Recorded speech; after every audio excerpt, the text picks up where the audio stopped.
আজকে অনেক কটা বিষয় নিয়ে আলাপ করা লাগবে, কারণ চারিদিকে মেলা গ্যাঞ্জাম লাগিছে। প্রথম বিষয় নিয়ে আলাপ করি। রুমিন ফারহানা কাছে কোন অভ্যুত্থান বা বিপ্লব 36 দিন বা এক মাসে হয় না। হ্যাঁ, কেউ যদি মনে করেন অল্প কয়েকদিনের আন্দোলনে হাসিনাকে দেশছাড়া করেছেন, তবে তারা বোকার স্বর্গে বাস করছেন। শেখ হাসিনার পালানো বিএনপির 16 বছরের আন্দোলনের ফসল গণবিস্ফোরণে শেখ হাসিনা পলায় গেছে। আন্দোলনকারী বিএনপি করেছে, ঈদের পরে আন্দোলন, আর কেউ করেনি। হ্যাঁ, গুম আর খুন হয়েছে খালি বিএনপি কর্মী, দেশ ছাড়া হয়েছে খালি বিএনপি কর্মী। আমরা খায় না খায় অ্যাক্টিভিজম করলাম, আমরা তো বিএনপি করি না, গল্লিকো খাই না। সমাজ কি তাইলে আমাদের মেনে নেবে? বিএনপির আন্দোলন তো দেখেছেন, দেখেন নাই? গত 10টা বছর 10টা জনসভাও করতে পারেন নাই। ঈদের পর আন্দোলন করতে করতে শুনতে শুনতে কান পয়সা খুলে পড়েছে। প্রাণ ভয়ে পুলিশের আক্রমণে দাঁড়াইতে পারে নাই, নিজেরা আবার স্বীকার করেছে। খালেদা জিয়ার বাড়ির সামনে 2টা বালির ট্রাক সরাইতে পারে নাই, আবার আসিছে আন্দোলনের ক্রেডিট নিতে। বিএনপি 16 বছর কেন 1600 বছর ঈদের পরে আন্দোলনের ঘোষণা দিল, হাসিনার যেত না। যখন আন্দোলন চলছিল তখন মির্জা ফখরুল কইছে বিএনপির নৈতিক সমর্থন আছে, শুধু সম্পৃক্ততা নাই। হ্যাঁ, শুনেন, আমরা এই আন্দোলনের সঙ্গে কখনোই সরাসরি জড়িত নই, আমরা তাদেরকে নৈতিক সমর্থন দিয়েছি। আর আজ রুমিন ফারহানা বলে বিপ্লব তারাই করেছে, এক মাসে বিপ্লব হয় না। তাহলে 7ই নভেম্বরের বিপ্লব কেমনে 4 দিনে হইল? নভেম্বরের 3 তারিখ থেকে 7 তারিখ বিপ্লব। রাশিয়ার বিপ্লব কেমনে 10 দিনে হইল? দুনিয়া কাঁপানো 10 দিন, ওই টাইমের উপরে একটা বইও আছে। বিপ্লব ক্ষণস্থায়ী, বিপ্লব অল্প সময় থাকে। বিপ্লব হইতেছে সেই মহেন্দ্র ক্ষণ, একটা মাহদীয় সময়, যখন একটা জনগোষ্ঠী তার জাতীয় আকাঙ্ক্ষার সর্বোচ্চ শিখরটা হুট করে ছুঁয়ে ফেলে, বিদ্যুৎ চমকের মতো বা লাফায় ওঠা ল্যাম্পের শিকার মতো। ওই সময় ওই জাতির উপরে আল্লাহর খেলাফত নাজিল হয়, তখন সেই হয়ে ওঠে দুনিয়ায় খোদার খলিফা, বিপ্লবের নায়ক। আর সেই অসামান্য মুহূর্তটাই বিপ্লব। আমরা ভাগ্যবান, আমরা পুরা জাতি ওই মুহূর্তটায়, ওই মহেন্দ্র ক্ষণের নায়ক, যার মধ্যে দিয়ে সৃষ্টিকর্তার পবিত্র ইচ্ছা আমাদের জাতির উপরে নাজিল হয়েছিল। এই জন্য এই শহীদের মৃত্যু নাই, তারা সময় আর কালকে অতিক্রম করে যায়। আমি কইছিলাম খোদা তাআলার দয়া ছাড়া বিপ্লবে বিজয়ী হওয়া যায় না। খোদা তাআলা সাহসের আবাবিল পাখি পাঠান লড়াইয়ের ময়দানে। খোদা তাআলার সাথে জনগণের একটা স্পিরিচুয়াল কানেকশন ছাড়া বিপ্লব সফল হয় না। মহাজীবনের ডাক শোনে সবাই। আপনি রুমিন ফারহানাকে বিএনপি কে খোদা তাআলার জায়গায় বসাইতেছেন? নাউজুবিল্লাহ। বিপ্লবের মালিক সৃষ্টিকর্তা, আপনারা না। আপনি বিপ্লবের নায়ক হইলে আপনি মাইকের সামনে চিল্লাইতেন না। অবশ্য ভুলভাল চিল্লান। কইতেছে 18 সালে নাকি বিএনপি নির্বাচন প্রত্যাখ্যান করেছে। শুনেন, আওয়ামী লীগ যখন ভারতের সঙ্গে আঘাত করে 14, 18, 24-এ ক্ষমতা দখল করলো, বিএনপি তখন আপোষহীনভাবে জনগণের পাশে থেকে নির্বাচন প্রত্যাখ্যান করেছে। ওই নিজেই 2018 সালে সংসদে সংরক্ষিত আসনের এমপি ছিল বিএনপির, আবার বিএনপি নির্বাচন প্রত্যাখ্যান করছে। কি কয় না কয় তার কোন ঠিক নাই। শুধু তাই না, 10 কাঠার একটা প্লট চাই আবেদন করেছিল, যে প্লট পাইলে নাকি চিরকৃতজ্ঞ থাকিবে। দেখেন, এটা প্লটের লোভ সামলাইতে পারে না, সে আবার বিপ্লব করে। হ্যাঁ, খেল খতম হয়েছে, পয়সা হজম। দরখাস্তটা দেখেন, একবার বলে 2/3 মেজরিটি নিয়ে বিএনপি ক্ষমতায় যাবে। শুনেন, আবার বলে বিএনপি নেতা কর্মীদের কন্ট্রোল করা যাচ্ছে না, কেন্দ্রে জানায় কোনো লাভ হচ্ছে না। শুনেন, বিএনপির নেতা কর্মীদেরকে মাঠ পর্যায়ে কন্ট্রোল করা যাচ্ছে না, চাঁদাবাজির সঙ্গে যুক্ত, জমি দখলের সঙ্গে যুক্ত, টেন্ডারবাজির সঙ্গে যুক্ত। আমার এলাকাতে পথধারী নেতারা কেউ মাটি ভরাট করে নদীর উপরে, জমি দখল করে, আরেক উপজেলায় পথধারী নেতারা মামলা বাণিজ্য করে। তো কন্ট্রোল করা তো যাচ্ছে না। কেন্দ্রে খবর পাঠানো হয়েছে, কেন্দ্র কোনো অ্যাকশন নেয় নাই। তো বুঝছেন তো, বিএনপি ক্ষমতা এসে কি করবি? আচ্ছা, ওরা ছেড়ে দিই, বাচ্চা মেয়ে কি কইতে কি কয় ঠিক নাই, আপনারা ছেড়ে দিয়েন। এবার আসেন বিএনপির অন্যতম প্রধান তরুণ বুদ্ধিজীবী ফাহাম আব্দুল সালাম, ওরা নিয়ে একটু কথা বলি। ফাহাম দেশে গেছিল, আপনারা মনে হয় অনেকেই জানেন যে ফাহাম মির্জা ফখরুল ভাইয়ের মেয়ের জামাই। তো আমি অত্যন্ত পছন্দ করি ফাহামকে ব্যক্তি হিসেবে, ভেরি চার্মিং পার্সোনালিটি। এই ফ্যাসিলিটির লড়াইয়ে তার অসামান্য ভূমিকা ছিল। সে আরবান এলিট যুবক তরুণদের এই লড়াইয়ের জন্য তৈরি করছে, সে একাই। আমি ভালো কথা বলে ফেললাম না। হ্যাঁ, বাংলাদেশে কারো সম্পর্কে ভালো কথা বলা খুব মুশকিল। যারা ফাহামকে পছন্দ করেন না তারা গালাগালি করতে পারে, আর যারা ফাহামকে পছন্দ করে তারাও গালাগালি করবে যে ও আসিছে এবার ফাহামের জনপ্রিয়তা দিয়া তোমার পয়েন্ট বাড়ানোর জন্য, পয়েন্ট খাওয়ার জন্য আসিছে। আর যদি কখনো ফাহাম গ্যাঞ্জাম করে, অ্যান্টি পিপল স্ট্যান্ড নেয়, তখন এসে বলবে দেখেছেন, খুব তো তখন প্রশংসা করেছিলেন। যাই হোক, এটা বলে রাখলাম যে ফাহাম আমার এলাই না, এখন রাজনৈতিক মিত্র না। কারণ ফাহাম বিএনপি যে স্ট্যান্ড নিছে, যেটা আপলোড করে, সেটা করেও সম্পর্ক রাখা যায় ভিন্ন মতের মানুষের সাথে, কিন্তু ফার্ম সেটা রাখবে না বলে সিদ্ধান্ত নিয়েছে, এটা কোনো সমস্যা নাই, অ্যাবসলিউটলি ফাইন। ফার্ম সম্পর্কে এত কথা বললাম যে আমাকে তাকে রেফার করে কথা বলতে হবে, সেই জন্য বলে নিলাম আর কি। কারণ সেও বলছিল যে এই লড়াইয়ে যারা ছিল তারা তার ভাই দাদা বলছে, তো সেটা আমার তরফ থেকেও এখন এটা বলে নেওয়াটা ভালো। তো ফার্ম দেশে গেল, সেই সময় ছাত্রদের নিয়ে বলছিল সম্ভবত একটা টিভি শোতে যে ছাত্ররা বিএনপির সাথে অ্যালাই করলে ভালো করবে, এটা তাদের বেটার সিকিউরিটি দিবে। স্বার্থের দিক থেকে তারা যদি বিএনপির সাথে অ্যালাইন করে, আমার মনে হয় যে তাদের ভবিষ্যৎ অন্য অপশন থেকে বেটার। 2 দিন আগেও লিখলো ফার্ম যে আওয়ামী লীগের মিছিল হচ্ছে বড়, এইটা আমরা নাকি একে অন্যকে অপমানিত করছি তার ফল। হ্যাঁ, মাঝে মাঝে ফার্মের কথা শুনে হাসি। আচ্ছা ফার্ম, বিএনপি কি কাউকে সুরক্ষা দেওয়ার কথা বলা মানায়? আর বিএনপি কি কাউকে সুরক্ষা দিতে পারে? দিছে কখনো? এই সব ক্ষমতা কি বিএনপির আছে না ছিল? ক্ষমতা জিনিসটা কি, সেটা কিভাবে তৈরি হয়? বিএনপির যদি কাউকে সুরক্ষা দেওয়ার হিম্মত থাকতো তাহলে জিয়া তো নিহত হয় না, ইলিয়াস আলী গুম হয় না, সালাউদ্দিন চৌধুরী ফাঁসিতে যায় না, তারেক রহমান নির্বাসনে যায় না, বালুর ট্রাক ফেলা তার খালেদা জিয়াকে আটকাই দিতে পারে না। বিএনপি কি দেশকে আওয়ামী লীগের ফাঁসিদের হাত থেকে রক্ষা করতে পারছে? পারে নাই। বাংলাদেশের সবচেয়ে বড় রাজনৈতিক দল হয়েও অগাস্ট বিপ্লবের নেতৃত্ব দিতে পারে নাই। এই বিএনপি আগামীতে ক্ষমতায় যাইতে পারে, কিন্তু এই ক্ষমতা সে রাখতে পারবে না, কারণ ক্ষমতা বিষয়টাই সে বুঝে না। দেখেন, বিএনপির জন্ম হইতো না 1975-এর 15ই আগস্ট না ঘটলে। সেই আগস্ট বিপ্লবীদের রক্ষা করছে বিএনপি? করে নাই। মুজিব হত্যা মামলার বিচারে অভিযুক্ত সবাইকে জজ গোলাম রসুল ফায়ারিং স্কোয়াডে গুলি করে মারা মৃত্যুদণ্ডের রায় প্রদান করছিল। যদিও দেশে প্রচলিত সিআরপিসিতে মৃত্যুদণ্ড দণ্ডিতদের ফায়ারিং স্কোয়াডে গুলি করে মারার কোনো বিধানই নাই। সংসদে এই অপকর্মের বিরুদ্ধে সেদিন 120টা আসন নিয়েও বিএনপি কোনো বিরোধিতা না করে মুখে কুলু পাইতে চুপ করে বসেছিল। তাই বিএনপির কাউকে রক্ষা করতে পারবে না, করবে না, সে ক্ষমতা নেই। বিএনপি ক্ষতি করতে পারবে, সেটাই আসল ক্ষমতা। রক্ষা করতে পারাটা রাজনৈতিক ক্ষমতা না, বরং ক্ষতি করতে পারার হিম্মতটাই রাজনৈতিক ক্ষমতা। আমি এই প্রসঙ্গে বিস্তারিত আলাপ করছি আগের এপিসোডে। আওয়ামী লীগের মিছিল বড় হচ্ছে এই জন্য না যে কেউ কাউকে অপমান করছে আর অভিমানে রাজপথ ছেড়ে দিচ্ছে তাই আওয়ামী লীগ মিছিল করতেছে, না তা না। বাংলাদেশে বিএনপি বা জামাত বা ছাত্রদের এনসিপি গ্রিন সিগন্যাল ছাড়া আওয়ামী লীগের বাপের ক্ষমতা নাই মিছিল করে। আওয়ামী লীগ বিএনপির আশকারা পাইয়া মিছিল করতেছে না, শুধু বিএনপি আওয়ামী লীগের মিছিল করে দিচ্ছে। হ্যাঁ বা বেশ, এইভাবে তারা আওয়ামী লীগকে বাঁচাই রেখে জনগণকে ভয় দেখাইতে চায়। বিএনপি ক্ষমতায় আসার আগেই দলটার নেতা কর্মী এবং তাদের আত্মীয় স্বজনরা আওয়ামী লীগের রাজনৈতিক স্বার্থ রক্ষার জন্য কতটা মরিয়া হয়ে উঠছে এ খবর পড়লেই সেটা বুঝতে পারবেন। আওয়ামী লীগকে যারা রুখে দিতে পারবে তারাই আগামী বাংলাদেশের নেতা হবে। বিএনপি রুখতে না চাইলে তো মাঠ ফাঁকা থাকবে না। বিএনপি প্রাণ ভয়ে রাজপথে 28 অক্টোবর দাঁড়াইতে পারে নাই, তার জন্য কি বর্ষা বিপ্লব থামে ছিল না। ফার্মের কন্ট্রাডিকশন গুলো নিয়ে আলাপ করি না, চাইলে করা যায়। ফার্ম বলতেছে 71 একটা রেড লাইন, এই রেড লাইন ক্রস করলে বাংলাদেশের রাজনীতি করা যাবে না। এই জন্য নাকি জামাত মেইনস্ট্রিম হইতে পারে নাই। আজিব বাত। বিএনপি কি 71-কে ওন করে? সে নিজে কি ফার্মকে নিজে বাঙালি জাতীয়তাবাদকে ওন করে? ফার্ম তো নিজেই নিজেকে হিন্দুস্তানি মুসলমান বলছে। দেখেন, আমি নিজেকে বাঙালি মনে করি না, আমি নিজেকে হিন্দুস্তানি মুসলমান মনে করি। ফার্ম কি ধর্ম নিরপেক্ষতা মানে? সে কি সমাজতন্ত্র মানে? সে নিজেই কমিউনিস্টকে দান্দিক বলে। সেই বাকশাল চাই, আবার ইউরোপিয়ান এনলাইটমেন্ট চাই। দান্দিক বোকাচোদা আর কি। তাইলে ফার্মের 71টা আসলে কি? ফার্মের ন্যারেটিভ কি 71-এর? আমি আসলে জানতে চাই। এবার আসে বিএনপির 31 দফা নিয়ে আলাপ করি। আমি 31 দফার এক দফা নিয়ে সারা ভাবে আলাপ করেছি, আপনারা দেখছেন।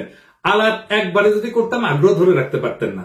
তো বিএনপির কিছু কইতে ইচ্ছা করে না, এটা বেকুব ভর্তি দল, এরা নিজেদের দুর্বলতা কখনো বুঝতে পারে নাই। যেহেতু অ্যান্টি আওয়ামী লীগ সকলের কাজের সুফল পাইছিল, তাই তারা ভাবে নাই নিজের ইন্টেলেকচুয়াল অ্যাসেট গড়ে তুলতে হবে। এখন পড়েছে গাড্ডায়।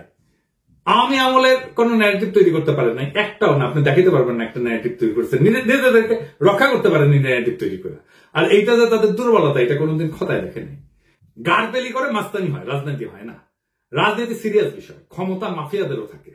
যাই হোক, আজকে 2টা দফা নিয়ে আলাপ করবো বিএনপির 31 দফা। তার আগে কয়ে নেই, রাজনৈতিক দফার সংখ্যা কম হইতে হয়। আমি চ্যালেঞ্জ দিয়ে বলতে পারি, বিএনপি স্ট্যান্ডিং কমিটির প্রত্যেককে আলাদা কইরা 31 দফা লিখতে বলেন, পারবে না, একজনও লিখতে পারবে না 31টা দফা। আপনি বিএনপির কর্মী বা নেতা হন, নিজে লেখেন, এটা এপিসোড গফ করে নিজে লেখেন, পারবেন না।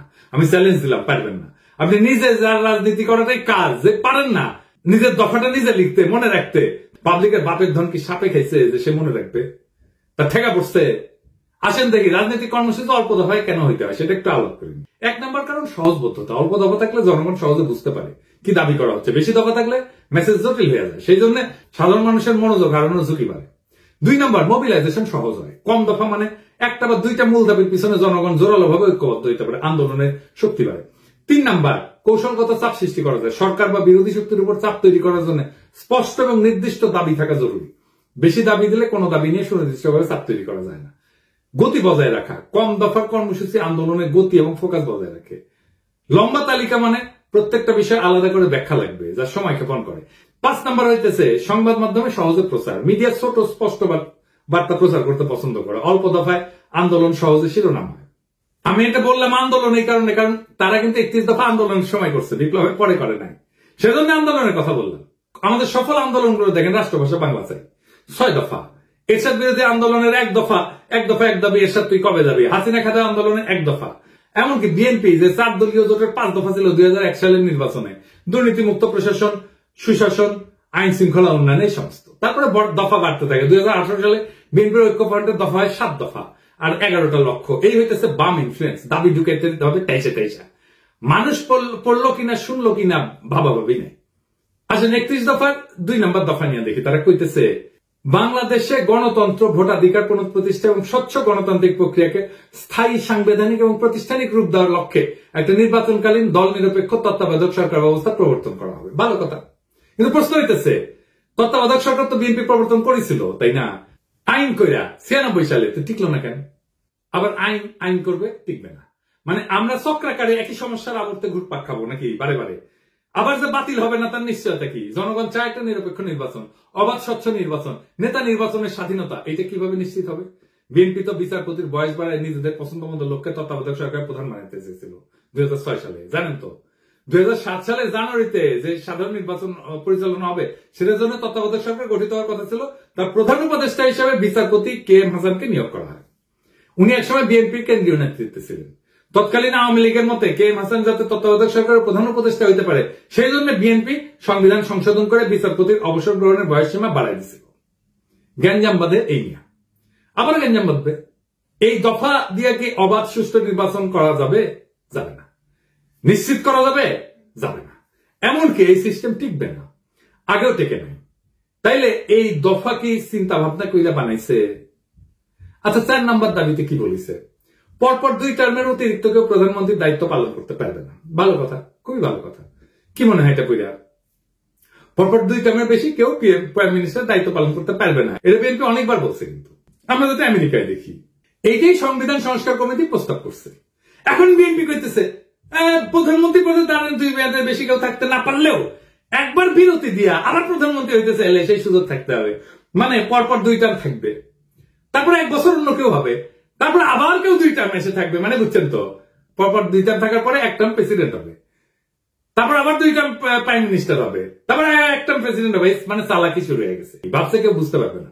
যেই মাত্র ক্ষমতায় আসা দেখতে পারতেছে তখনই সব উল্টাই দিচ্ছে বিএনপি। যখন ক্ষমতা থেকে দূরে তখন কত ভালো ভালো কথা, দেখিস কি সুন্দর চান্দ দিছে, এখন আর চিনে না। আসেন, কেন পরপর 2 বার রাষ্ট্রের প্রধান নির্বাহী হওয়া ঠিক না? এর পিছনে দার্শনিক ভিত্তিটা কি?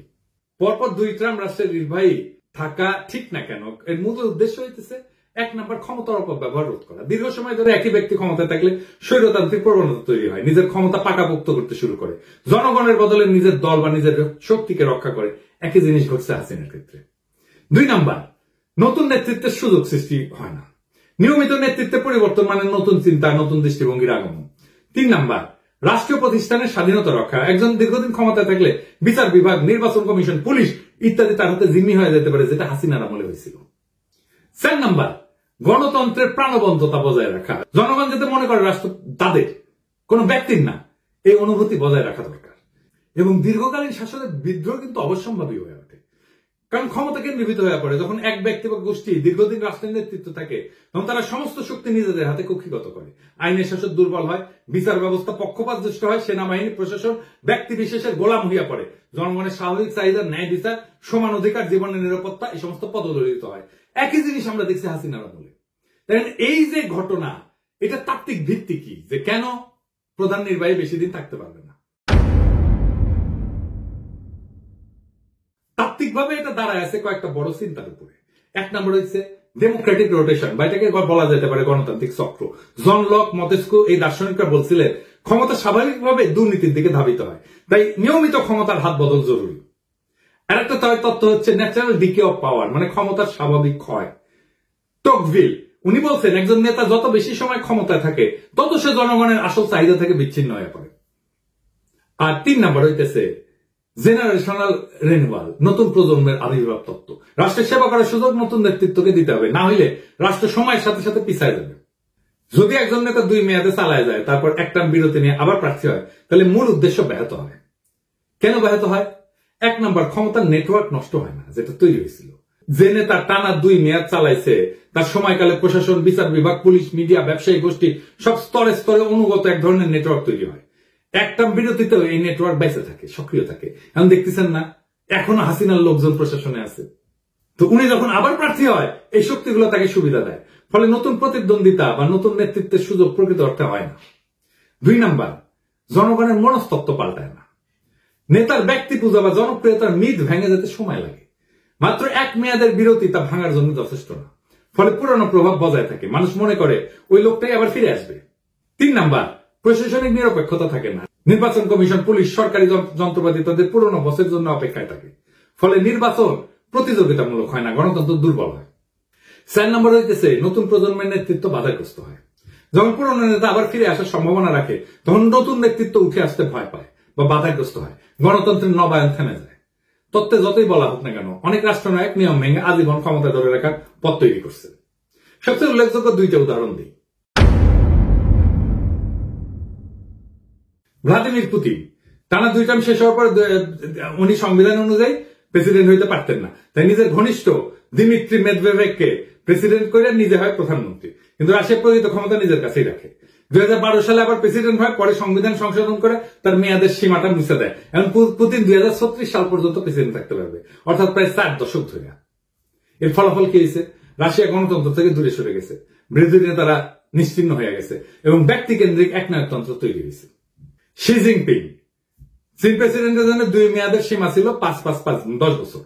শি জিনপিং 2013 সালে প্রেসিডেন্ট হয়। 2018 সালে চীনের কমিউনিস্ট পার্টি সংবিধান পরিবর্তন করে 2 মেয়াদের সীমা তুলে দেয়। এখন শি জিনপিং আজীবনের জন্য প্রেসিডেন্ট থাকার পথ খুলে দিয়েছে। এর ফলাফল কি? চীনে ব্যক্তির চেয়ে পার্টি বড়, এই নীতিগতভাবে লঙ্ঘন করছে। আজ চীনে গণতান্ত্রিক কোন নির্বাচন নাই, মত প্রকাশের স্বাধীনতা কঠিনভাবে নিয়ন্ত্রিত। ফলে যখন 2 টার্মের নিয়ম ভেঙে ফেলা হয় বা কোন ছিদ্র রেখা, ক্ষমতা ধরে রাখার রাস্তা রাখা হয়, তখন গণতন্ত্র দ্রুত দুর্বল হয়ে পড়ে, রাষ্ট্র ব্যক্তি কেন্দ্রিক হয়ে যায় এবং জনগণের স্বাধীনতা কাগজে কলমে সীমাবদ্ধ হয়ে পড়ে। আমি মাঝে মাঝে চুপচাপ হয়ে বসে থাকি, ভাবি যে যদি 2028 সাল পর্যন্ত আওয়ামী লীগ থাকতো কি হইতো। নির্বাচনের নাম উচ্চারণ করলেই নীল সাদা ভাই নিশা দাঁড়াইতো দোরগোড়ায়, ঠান্ডা গলায় বলতো চলেন। তারপর বাকিটা একটা কালো গল্প, যার শেষ পাতায় রক্তের দাগ। লুৎফুজ্জামান বাবর কারাগারের ঘুপসি কোণে চোখ তুলে পাখিদের উঠতে দেখতেন আর ভাবতেন তারা এখনো উঠতে পারে, অথচ আমি। সালাউদ্দিন আহমেদ শিলংয়ের আকাশে হাত তুলতেন, এই নীল কি ঢাকার মতো, নাকি আমি বদলে গেছি। খালেদা জিয়া এখন অন্তরীণ থাকতেন। রিজভী ভাই কোলাপসেবল গেটের পিছনে মাফলার গলায় দিয়া হাতে গোনা কয়েকজন কর্মী নিয়ে শীতের মধ্যে ঠকঠক করে কাঁপতেন, ওটাই ওনার রাজনৈতিক কর্মসূচি হয়ে থাকতো। আর রায়নগর, ওইখানে নাম ঝুলত শত শত মৃত স্বপ্নের, ভুলে যাওয়া মানুষের, যারা একদিন হাঁটতো, হাসতো, স্বপ্ন দেখতো, তারপরে চুপ হয়ে যেত। আমরাও চুপ হয়ে যেতাম, চুপচাপ বাজারে যেতাম, চুপচাপ অতি মূল্যে অল্প কিছু ডিম কিনতাম, সবজি কিনতাম, আর মাছ মাংস দেখে হাত পিত্তেশ করতাম। চুপচাপ আয়নায় তাকায় ভাবতাম, এটা আমার মুখ না, আমি কোথায় হারালাম। ঠিক তখন কিছু সাহসী তরুণ উঠে দাঁড়ায়, তারা বলে এমন জীবন চাই না। তারা বাতাসে ছড়ায় দেয় আলো, আমরা গলা ছেড়ে কাপা কাপা স্বরে ওদের দেখে পথে নেমে আসি, সাহস নিয়ে বলি আমরা ভালো নাই। কিন্তু আজ আমরা বলি ওদের হটাও, ওরা রাজনীতি করে ফেলছে। ওদের রক্ত আজকে পথের ধুলা, ওদের কান্না আজকে নীরব শোক। আমরা চিৎকার করি এখনই নির্বাচন চাই, ডিসেম্বরেই চাই, এখনই চাই। দেশ যে ভালো চলতেছে এটা কেউ দেখে না। রিজার্ভ বাড়তেছে, দুর্নীতির টাকা ফিরতেছে, সংস্কারের বাতাস লাগছে, কিন্তু এই খবর কারো কানে ছয় না। একটাই আমাদের পিপাসা এখন, ক্ষমতা আর ক্ষমতা। আলোর এই লড়াই কখনো সহজ ছিল না। আলোর জন্য যারা পথে নামে তাদের পা রক্তাক্ত হয়, তাদের চোখে জল জমে, তাদের গলা রুদ্ধ হয় কান্নায়, কিন্তু তবু তারা হাঁটে কারণ তারা জানে পিছায় গেলে চিরকাল হারায় যেতে হবে। আর যারা রক্ত দিচ্ছে, যারা ভয়কে পিছনে ফেলে আগাইছে, তাদের নাম ইতিহাসের পাতায় লেখা থাকবে। আজকে যারা কাঁদতেছে মিথ্যা বলতেছে, তারা কেবল হারায় যাবে বিস্মৃতির ধুলায়। বিপ্লব কখনো সংগঠিত হয় না বক্তৃতায়, বিপ্লব জন্ম নেয় নির্ভীক হৃদয়ে, তপ্ত রক্তে। আমরা সেই রক্তের উত্তরাধিকার, আমরা হারবো না। তারা ভাবছিল আমরা ভয় পাবো, তারা ভাবছিল আমরা হাইরা যাবো, তারা ভাবছিল আমরা মুখ নিচু কইরা ঘরে ঢুকে যাবো, কিন্তু তারা ভুল করছে। আমরা পিছু হটিনি, আমরা সামনে আগাইছি, আমরা থামিনি, আমরা ঝড় তুলছি, আমরা চুপ থাকিনি, আমরা স্লোগানে মুখর করছি রাজপথ। আজ যারা ধোকা দিচ্ছে, ইতিহাস তাদের মুখ চিরকাল ঘষে মাটিতে ফেলে রাখবে। আজ যারা দাঁড়াইছে, ইতিহাস তাদের মাথায় তুলে নেবে। আজ আকাশ ভেঙে পড়ুক, সমুদ্র ফেটে যাক, আমরা পিছু হটবো না। আমাদের জয় হবে ইনশাআল্লাহ। ইনকিলাব জিন্দাবাদ।